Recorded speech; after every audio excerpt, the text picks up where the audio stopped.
sosial. Munculnya sistem Romusa selain perekonomian yang terpuruk akibat kebijakan ekonomi perang Jepang.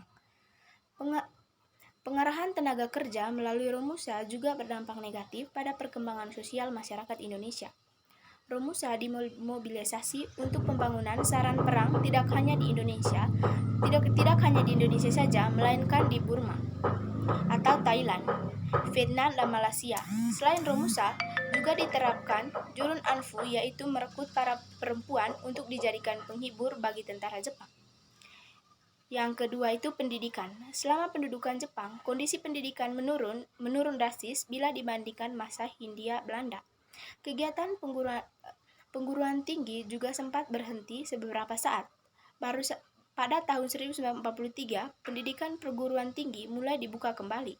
Para pelajar diberikan slogan Hakko Ichiu yang berarti 8 penjuru dunia di bawah satu atap.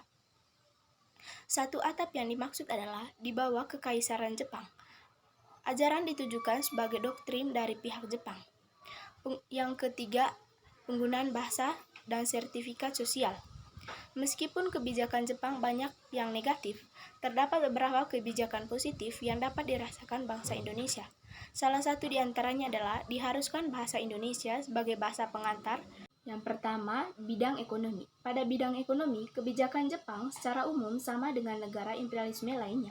Melalui semboyang negara makmur, militer kuat, Jepang memiliki tujuan menjadikan Indonesia sebagai salah satu basis militer serta wilayah industri.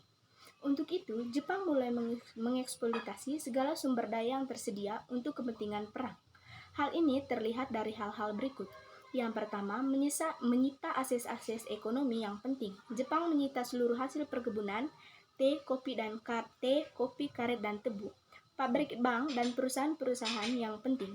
Hal tersebut berdampak pada banyaknya lahan pertanian yang terbengkalai akibat kebijakan difokuskan kepada ekonomi dan industri perang. Akibatnya terjadi krisis pangan, kemiskinan, dan kelaparan. Melalui pengawasan ketat dalam bidang ekonomi, Jepang mengawasi secara ketat kegiatan ekonomi. Sanksi berat dilakukan pada penggunaan dan peredaran sisa-sisa persediaan barang. Pengawasan ketat dimaksudkan agar tidak terjadinya peningkatan harga barang.